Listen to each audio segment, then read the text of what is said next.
রাত্রি 2টো। আচ্ছা, 2টো অব্দি পেশেন্ট ডেকেছে। আরজিকর? হ্যাঁ, আরজিকর থেকে হ্যাঁ, তো বলো এবার। বলছি ওটা হয়েছে কি বলতো, ও 2টো অব্দি পেশেন্ট ডেকেছে, ঠিক আছে?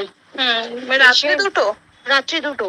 আচ্ছা, 2টো অব্দি পেশেন্ট ডেকেছে, দেখে রুমে এসে অনলাইনে অর্ডার করে 4জন বন্ধু মিলে খেয়েছে, ডিনার করেছে। করে ও খুব টায়ার্ড ছিল, যেহেতু 36 ঘন্টা ডিউটি ছিল, টায়ার্ড ছিল। ও কি করেছে, ওই সেমিনার রুমে গিয়ে শুয়ে পড়েছে একটা রেড কালারের ব্ল্যাঙ্কেট ঢাকা দিয়ে। তারপরে সেমিনার রুমে এমনি কি তোমাদের ওরকম সেমিনার রুমে টুমে ঘুমানো হয়? মানে আমি যদিও কোনো আইডিয়া নেই, ওই জন্য জিজ্ঞেস করছি। না, এবার একটা রেসিডেন্টাল ডক্টর রুমস থাকে। আচ্ছা, বুঝতে পেরেছিস? তারপরেও সেমিনার থাকে। এবার সেমিনারে একটা বেড থাকে, আর ডক্টরস রুমে 2-3টে যেরকম বড় ঘর হবে সেরকম বেড পাতা থাকে। আচ্ছা আচ্ছা। মেনলি ডক্টরস রুমে শোয়ার কথা, ঠিক আছে? হয়েছিল কি, ওকে বডিটা পাওয়া গেছে সেমিনার রুমে, কিন্তু ঘুমাচ্ছিল ডক্টরস রুমে। যে রুমটা তোর এখন ভাঙা হয়েছে, দেখেছিস রুমটা ভেঙেছে ঠিক বাথরুমের পাশেই, ঠিক আছে? মানে বাথরুমটাকে অজুহাত দিয়ে ওই রুমের দেয়ালটা ভেঙে দিয়েছে। অ্যাকচুয়াল কাণ্ডটা ঘটেছে তোর ইয়েতে, ওই রুমটার ভেতরে, ডক্টরস রুমে একটা ঘটনাটা ঘটেছে। ওই বডিটাকে ডক্টরস রুমে ওই দিন আর কেউ ছিল না, খালি মানে অনলি ওই দিদিটাই ঘুমোচ্ছিল? হ্যাঁ, এবার তোকে আমি বলি, অন কলে নিশ্চয়ই একজন থাকবে না, ওর জুনিয়র সিনিয়র মিলে থাকে। এমনকি থার্ড ইয়ার একজন থাকবে, সেকেন্ড ইয়ার একজন থাকবে, প্লাস ফার্স্ট ইয়ারের ইন্টার্নশিপরা যারা থাকে তারা ইন্টার্নরা থাকে। আর চেস্ট এমন একটা ওয়ার্ড হচ্ছে, কোভিড এর পর থেকে প্রায় হামেশাই সবার শ্বাসকষ্ট হচ্ছে, মানে আসছে মানেই শ্বাসকষ্ট হচ্ছে। আর চেস্ট ওয়ার্ড আর চেস্ট মেডিসিন দুটোই পাশাপাশি ওয়ার্ড, ঠিক আছে? তো কেউ কি শুনতে পাইনি? কেউ শুনতে পাইনি। ওটাই তো আমি ওই দিনকে ওটাই ভাবছিলাম। এবার দেখ, ধস্তাধস্তি করাতে একটা নিশ্চয়ই চিৎকার হয়, একটা ভাইলেন্ট হয়, বুঝতে পেরেছিস? তারপরে আবার কি, যে 4জন ওর সাথে খেয়েছে তারা কোথায়, তারা কেন মিডিয়ার সামনে আসছে না? তাই তো, তারা কেন আসছে না? তোমার ওই দিন ডিউটি ছিল না রাতে? ওই দিনকে আমি নাইটে ডিউটি করছিলাম। আচ্ছা, আমি নাইটে ডিউটি করে এসেছি, আমার লাস্ট নাইট ছিল। তো আমার তো 3 দিন নাইট থাকে, 3 দিন নাইট থাকার পর লাস্ট নাইট ছিল। লাস্ট নাইটের পর বুধবার আমার লাস্ট নাইট, বুধবার রাতে ঘটনাটা ঘটেছে। আমি বাড়িতে এসেছি, রীতিমতো বাড়িতে এসে শুয়ে পড়েছি। 3টের সময় আমার কাছে ফোন এসছে যে সবাইকে ডেকে পাঠিয়েছে, ইমিডিয়েট আয়। তখন গিয়ে দেখি আরজিকরে এই অবস্থা, পুরো গোটা হাসপাতালকে ডেকে পাঠিয়েছিল। গিয়ে দেখি পুলিশ ছয়লা, মানে আর ওকে যেভাবে, আমি তো বডিটা দেখেছি রে, মানে আমাদের এখনো পর্যন্ত চোখ থেকে নামছে না। রীতিমতো মনে হচ্ছে মেয়েটা যেন আমাদের পাশে ঘুরছে, একদম এরকম, মানে মানে অদৃশ্যমান। মানে আমরা এরকম ভাবতে পারছি না যে এরকম ভূত থাকে বা একটা স্পিরিট থাকে বা কিছু। এখন আমরা বুঝতে পারছি না ওর আত্মাটা এখনো ঘুরছে আমাদের আশেপাশে। দেখ, ওর আমার তলাটায় নাকি, তো ওর থেকে ও থাকে 4তলায় ঘটনাটা ঘটেছে। ঠিক 2টো ফ্লোর নিচেই আমি থাকি, আমার রুমটা, ঠিক আছে? কিন্তু তাও আতঙ্কে আমরা মানে একদম স্তব্ধ হয়ে গেছে আরজিকরটা। কিন্তু ব্যাপারটা হচ্ছে, তাহলে ডক্টর রুম থেকে ওকে সেমিনার রুমে নিয়ে যাওয়া হয়েছে? হ্যাঁ, অবশ্যই নিয়ে যাওয়া হয়েছে। এবার দেখ, নিয়ে যাওয়া হয়েছে, ওকে যেভাবে মারা হয়েছে এটা একার পক্ষে অসম্ভব, ইম্পসিবল। পুরোপুরি গ্যাং রেপ ছাড়া কোনো কিছু নয়। আর শুধুমাত্র রেপ নয়, রেপ হলো, করলো, ছেড়ে দিল, ঠিক আছে, ওকে রীতিমতো মার্ডার করেছে। মানে হিসেব মতো যা বুঝছি, মানে তোমার কথাতে ওটা হচ্ছে ওর ওই বন্ধু বান্ধব মেয়েতে জড়িত। এক্স্যাক্টলি, হয় ওর বন্ধু বান্ধব কেউ, ঠিক আছে, মানে 4জনের মধ্যে কেউ, আইদার ওকে এমন কিছু করতে বলতে। দেখ, বড় বড় কোম্পানিতেও তো এরকম হয়, মানে হয় তুমি আমার সাথে কম্প্রোমাইজ করো, নয় তুমি চাকরি ছেড়ে চলে যাও, হয় তো। এখানেও সেরকম কিছু একটা হয়েছে। যাকে যে ক্রাইম করেছে সেও কিন্তু নর্মাল ডক্টর নয়, কিন্তু সেও একটা ভালো পোস্টে র্যাঙ্ক করছে, বুঝতে পেরেছিস? তবেই কিন্তু পুরো ব্যাপারটাকে হসপিটাল চেপে যেতে চাইছে, পুরো ব্যাপারটা। তাহলে এই সিভিক যে ও কোথা থেকে আসছে? এবার তোকে আমি বলি ওটা কোথা থেকে আসছে। আমাদের প্রিন্সিপাল চেঞ্জ হয়ে গেছে, ডেপুটি সুপার চেঞ্জ হয়ে গেছে, তারপরে আমাদের ওই অ্যাসিস্ট্যান্ট সুপার চেঞ্জ, সব চেঞ্জ হয়ে গেছে। হ্যাঁ। তারপরে যে ওয়ার্ডে ডাক্তাররা ছিল, সিস্টাররা ছিল, ওয়ার্ড বয়রা ছিল, মাসিরা ছিল, সবাইকে ডেকে এখন সাসপেন্ড করা হয়েছে।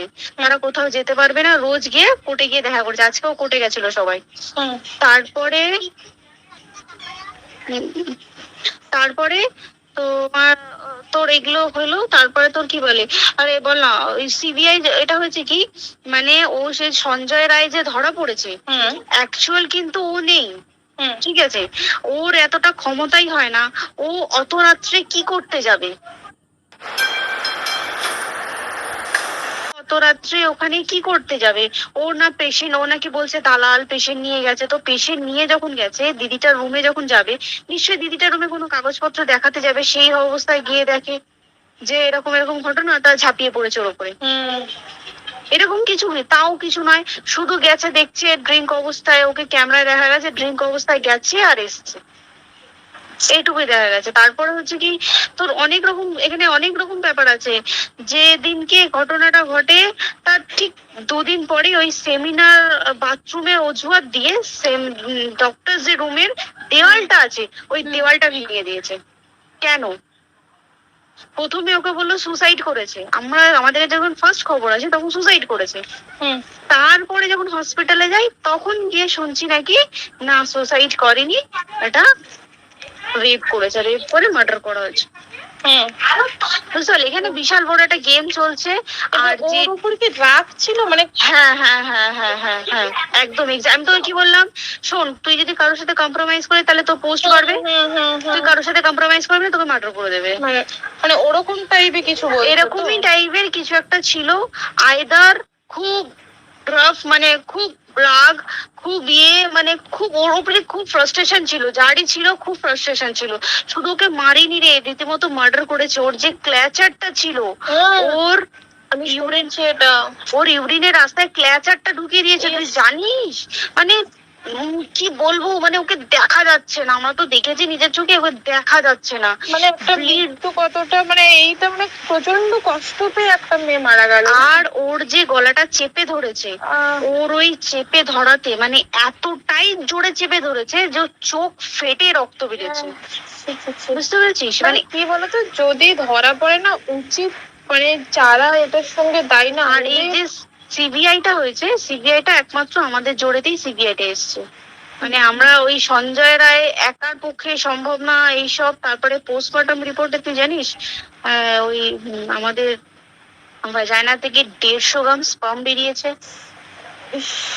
পোস্টমর্টম রিপোর্ট 150 গ্রাম স্পার্ম, মানে বুঝতে পারছিস? Not a calculated, minimum minimum কম করে 6 থেকে 7 জন করেছে অপারেট। ওই জন্যই তো আমরা এতটা বেশি ভাইলেন্ট হয়ে গেছি, বুঝতে পেরেছিস? আর আমাদের একটা মেয়ে তার কাজের জায়গাতেই ছিল, এমনটা নয় যে রাস্তাঘাটে কোনো বিপদ, তার কাজের জায়গাতেই সেফ নয়। শোন, দেখ বড় বড় কোম্পানিতে কি হয়, রুমের ভেতরে এগুলো হয়, মানে ধর রুমের ভেতরে হলো, যেমন কল সেন্টারে হয়, নাইট শিফটে হয়, এইগুলো একসেপ্টেবল। বাট হসপিটাল হচ্ছে এমন একটা এরিয়া মতো একটা, হ্যাঁ আরজিকর বলে না, যে কোনো হাসপাতালে কেউ যদি স্ব ইচ্ছায় কারোর সাথে রিলেশনশিপে গিয়ে করতে চায় সেটা আলাদা জিনিস, কিন্তু ঠিক আছে, কিন্তু কেউ কারো বিরুদ্ধে এইভাবে করতে পারে না রে, তুই জানিস না? মানে ওয়ার্ডে কম বেশি আমরা সবাই ঘুমাই, কম বেশি আমরা সবাই জেগে থাকি, জেগে তো থাকি, তাতে কি কেউ শুনতে পায়নি?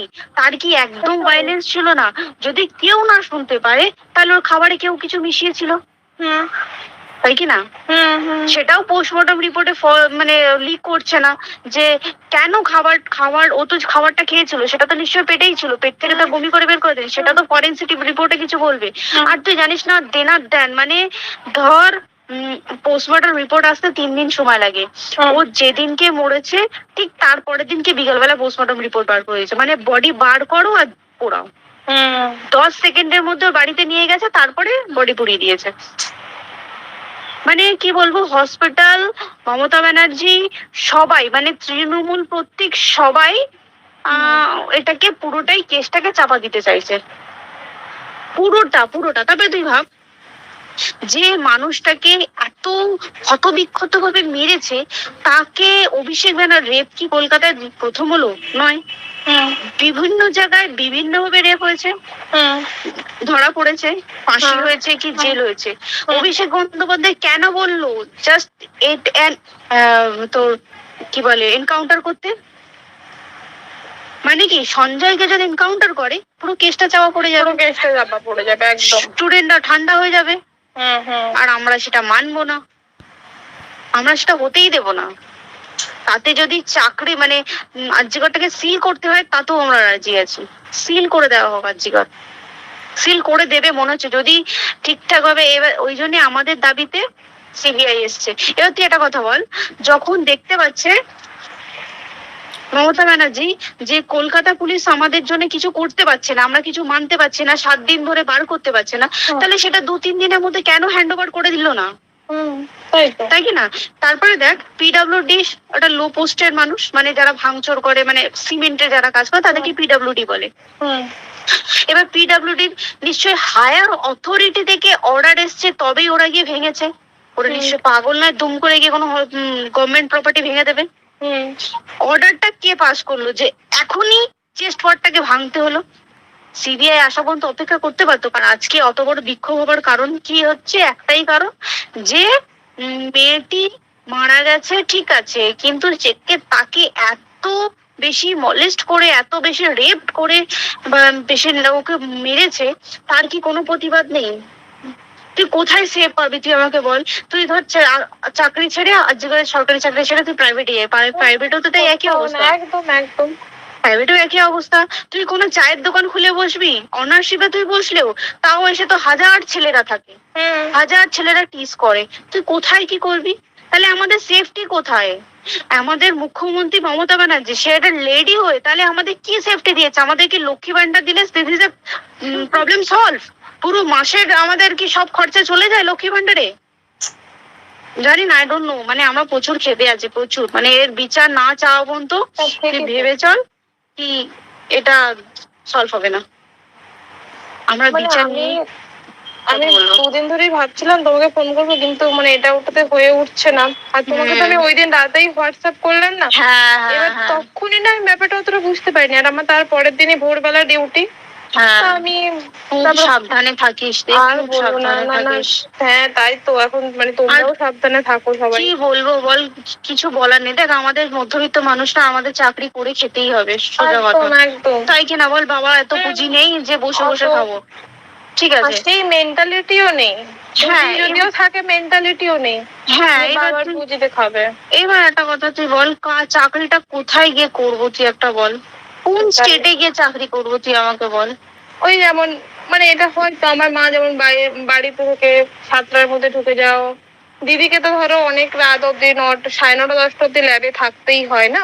এবার তুই কি করবে বল? কি করবে বলো তো? এখন কিছু করার আছে? দেখ ল্যাবেও তো সব ছেলেরা আছে, ছেলে আছে, মেয়ে আছে।